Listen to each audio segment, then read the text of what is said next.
maternidade sempre foi assim um sonho que eu queria realizar na vida, né?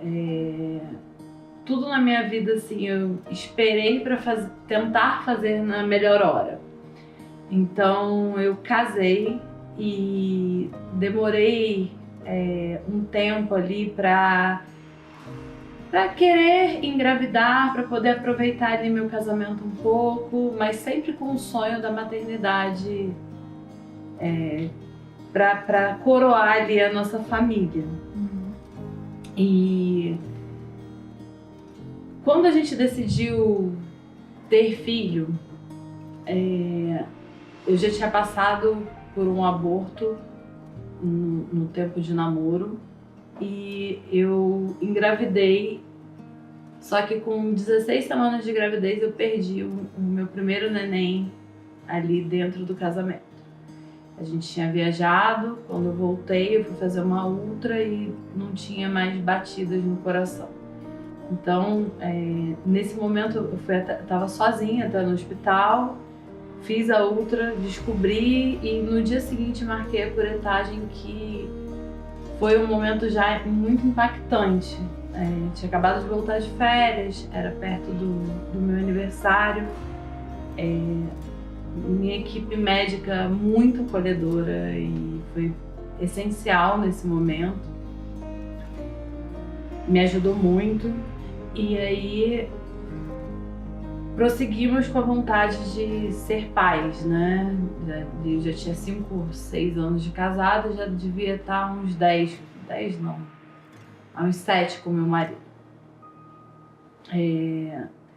Então, quando fui fazer os exames, porque eu também passei por um processo de endometriose grande, tratamentos e tudo mais, a médica falou: olha, você vai precisar fazer um tratamento porque seu útero está muito fino, é meio difícil engravidar assim. Mas 4 meses depois, sem tratamento algum, quando eu ia iniciar o tratamento, me vi grávida de novo. E celebrando muito a vinda do bebê, que a gente demorou muito a descobrir o nome. Foi uma época de muita alegria para nossa casa, né? Ia ser o primeiro neto, o primeiro sobrinho, né? Eu como irmã mais velha. Então, virou uma... Primeiro sobrinho não, que o Bruno já tinha 2 filhos, né? Seu, mas da Luísa, sim. Então virou uma alegria muito grande à espera do João. E quando o João nasceu, foi uma época de muita transformação. Eu fiz uma transição profissional. Eu já era psicóloga clínica, mas trabalhava também com RH. Eu queria muito ser mãe. Então eu deixei o RH e montei o Espaço Nana para poder estar com meu filho no meu ambiente de trabalho. Então, quando ele nasceu foi uma coisa assim maravilhosa. Eu falo que foi o melhor dia da minha vida, porque quando ele veio assim para cima de mim, parecia que tinha uma aura na sala, assim, uma luz entrando. Me inundei de ocitocina. Foi um dia maravilhoso de fato. E eu lembro de eu saindo com ele do hospital, assim, eu peguei ele e o choro vinha, mas era um choro de realização, não era um choro de angústia, era um choro de muita alegria, né? Que é difícil, né, quando a gente chorar de tanta alegria. E o João foi uma criança muito linda, muito esperta, né? Inundou nossa casa de alegria, minha família. Foi um ano desafiador. Eu falo que aconteceram muitas coisas nesse ano que me trouxeram momentos difíceis, né? Eu fui criada pela minha avó. Nesse mesmo ano que o João nasceu, quando ele tinha 4 meses, a minha avó veio a óbito. Ela estava no hospital, então internada, perto da minha casa. Eu amamentava o João, corria para o hospital para ficar com ela no horário de visita, depois voltava, tinha que tomar um banho para continuar com ele. Foi um momento bem, bem complicado.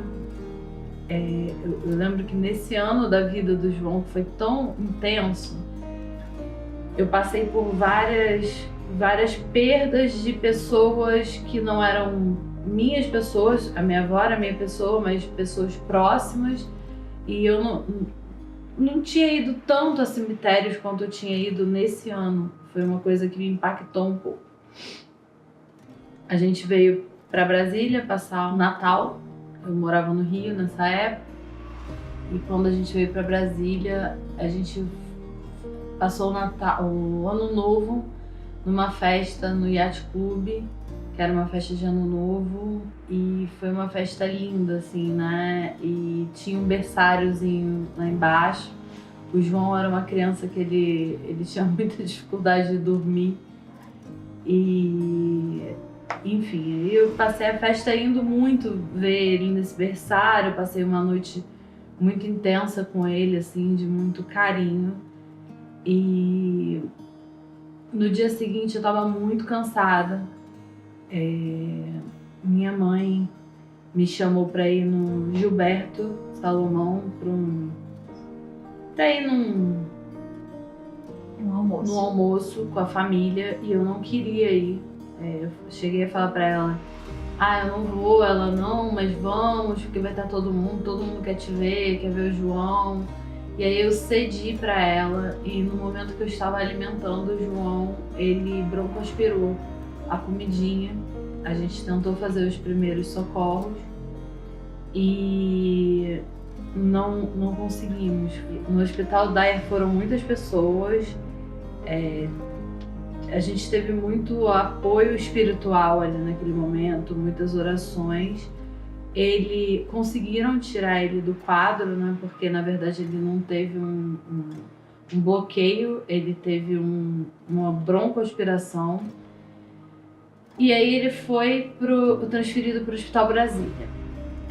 Que eu falo que muitas coisas aconteceram nesse hospital, porque ele ficou 4 dias sobrevivendo ali os processos dele, né? De tentar lutar pela vidinha dele, mas de fato ele já tinha entrado numa parada cardiorrespiratória muito extensa e foi muito difícil. Nesse momento eu falo que parece que o time foi perfeito, né? Porque foi um momento que pessoas do Rio chegaram em Brasília.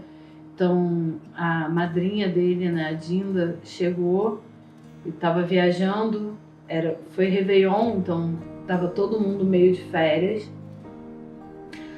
A mãe e o pai do meu marido e a irmã também chegaram, e para dar um suporte ali pra gente, né? Nesse momento também uma prima do meu marido tinha viajado e tinha uma casa perto que virou meio que um QG da família, então pôde acolher todo mundo ali, e todo mundo de fato ficava no hospital. E aí, assim, muitas pessoas também que na época eram da igreja da minha irmã, que hoje também congrego ali, nos apoiaram, ficaram ali, oraram. Então eu lembro que eu entrava dentro do quarto, quando eu saía o saguão sempre com pessoas, e são detalhes, né? Mas era um pão de queijo porque eu não conseguia comer nada, era alguém prendendo meu cabelo que estava daquele tamanho, eu pedia para as pessoas trazerem moletom e chinelo porque eu queria uma roupa confortável para ficar ali. E enfim, a gente teve uma coisa que eu também acho que foi uma provisão divina, que a médica estava cobrindo vários plantões, então essa médica, ela fez o impossível para salvar meu filho. Então eu sei que na parte médica não faltou nada, né? E aí, 4 dias depois, João veio a óbito. Meu chão se abriu. Eu falo que a gente entra numa caverna que é um buraco negro, assim, um lugar que é inexplicável. As dores não são emocionais, elas são físicas, né? A minha sensação era que eu tinha tomado uma bala de canhão assim no meu peito e que eu não conseguia respirar direito. Então eu fui ajudada no banho, na alimentação, quando tudo aconteceu, né? Eu e meu marido, a gente tem uma história muito bonita, porque nós, antes de sermos marido e mulher, nós éramos amigos. Então a gente tem uma relação sempre muito pacífica, né? Uma relação sem brigas, uma relação de uma troca, de conversa. Então a gente sempre teve uma relação de muita concordância. Mas quando tudo acontece, e eu que, né, acabei também transitando para trabalhar na área de psicologia do luto, eu vejo que uma das coisas que mais impacta os casais na dor, normalmente eles se rompem para cada um ficar na sua ferida. Meu marido, nesse momento, ele conheceu Jesus, eu já conhecia, e ele aprendeu a orar, ele aprendeu a ler a Bíblia. A gente não tinha um casamento ruim, nunca tivemos. Nós tínhamos um casamento de muito apoio, de muita parceria. E nesse momento, ao invés da gente romper, a gente se uniu muito. Então a gente se apoiou muito, assim, a gente foi força um do outro, né? Então era o meu colo para chorar, era a pessoa que eu desabafava. Eu tenho muito essa capacidade de falar, então eu sou muito comunicativa, ele é muito introvertido. Eu acredito que até hoje ele tenha muito esse lugar das dores guardadas, mas ao mesmo tempo ele sabe que eu sou um ponto de apoio em relação a qualquer coisa, mas nesse momento ele sentiu muito isso. O homem, ele tem um lugar muito forte de dar conta, de resolver a situação, e isso acabou explodindo para ele naquele momento. Ele ficou muito doente, a ponto de perder todas as forças musculares e precisou se tratar, porque eu acho que ele segurou tanto a força dele que desabou ali. Então foi uma preocupação naquele momento com ele, porque ele estava muito inflamado e ele pegou uma virose também, que ele não podia estar comigo durante a gestação. Então a gente se afastou ali por um mêsinho.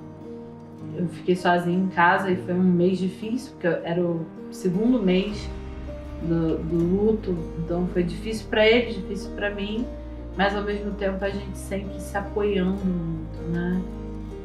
Que eu acho que é um caminho um pouco contrário até do que eu vejo muito por aí, de cada um ficar na sua dor e romper. A gente fez uma unidade muito grande. Então isso foi muito, muito importante para que a gente pudesse também receber o Gabriel. Ele de cara se conectou com a gestação do Gabriel, né? Ele ficou muito feliz porque foi um pedido dele em oração. Eu demorei para me vincular com a gestação.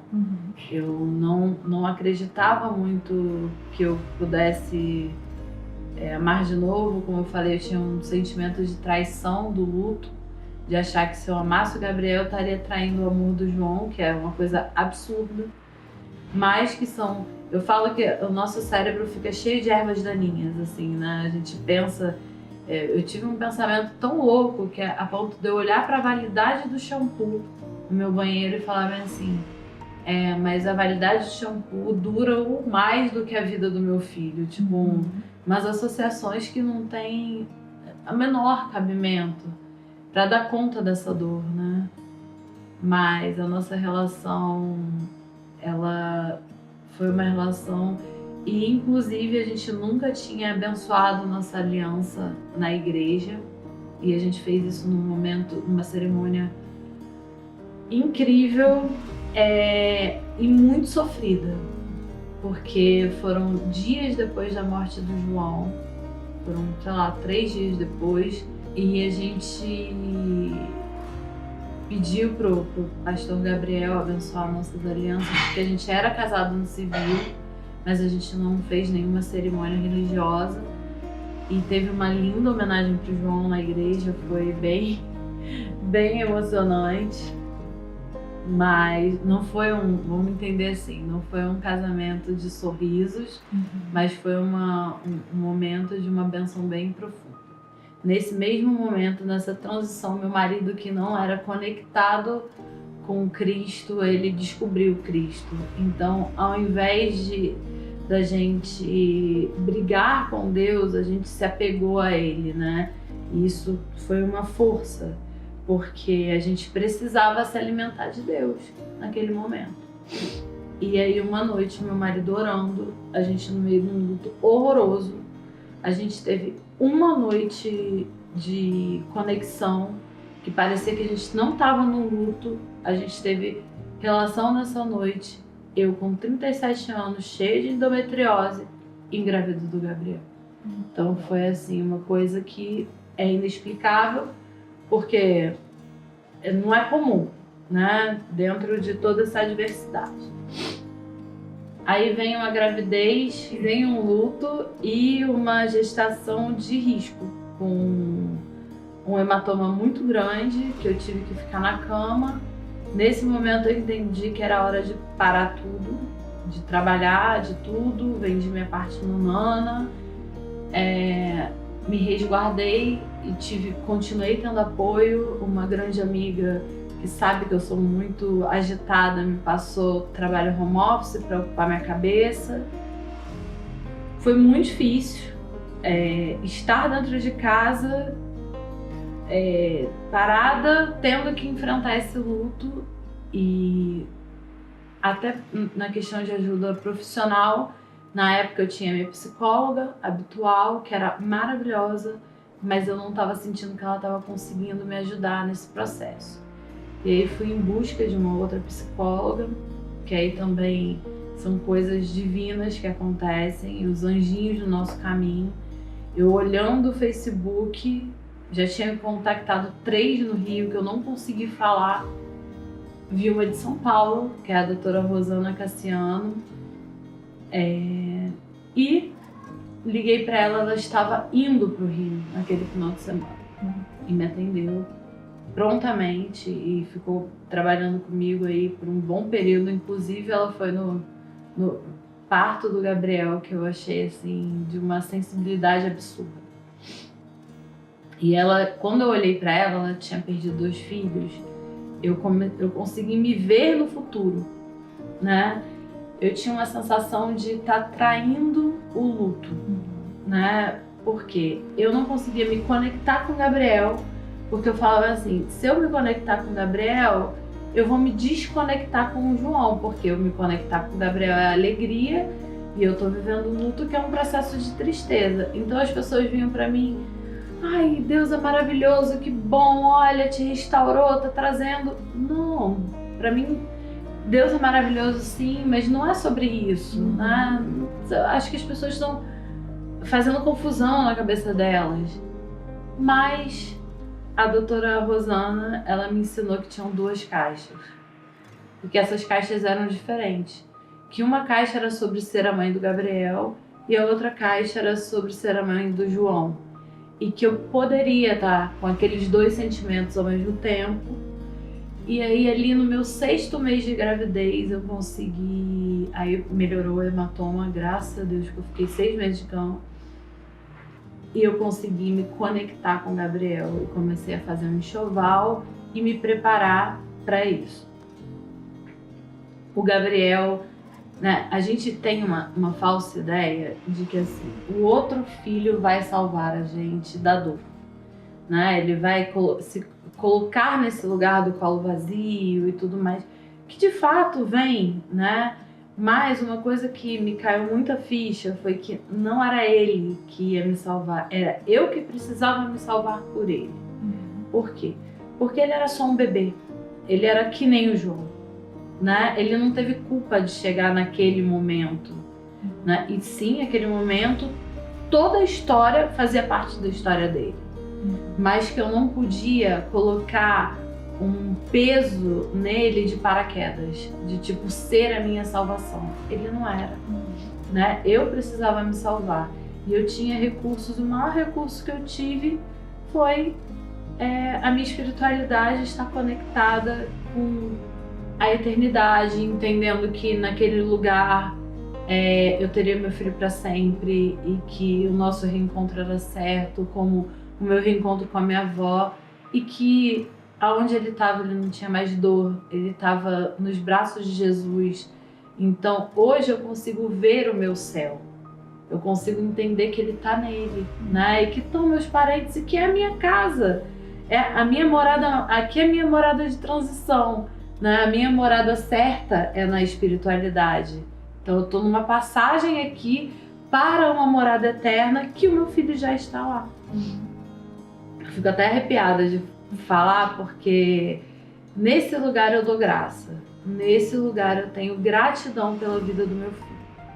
Então é o lugar que eu mais tenho certeza e que eu me abasteço de amor, né? O Gabriel nasceu, graças a Deus eu já tinha passado pelo luto.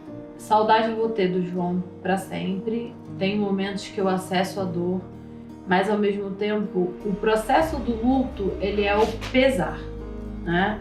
Quando a gente sente o pesar, quando a gente não consegue se livrar do pesar, esse é o processo do luto. Eu já não tinha mais tanto pesar.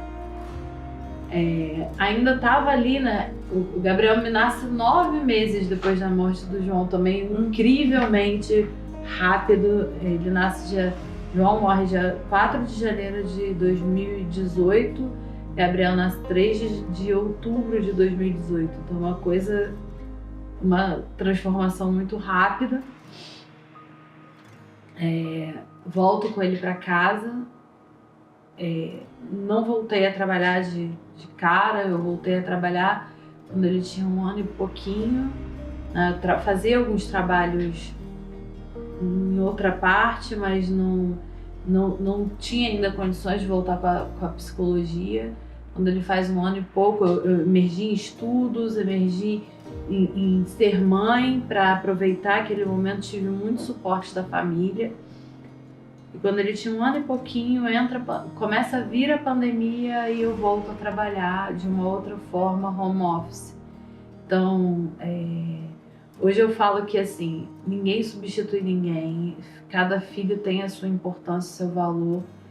Não existe um ocupar o espaço do outro, nem dividir o espaço do outro, né? Eu falo que o amor, ele amplia.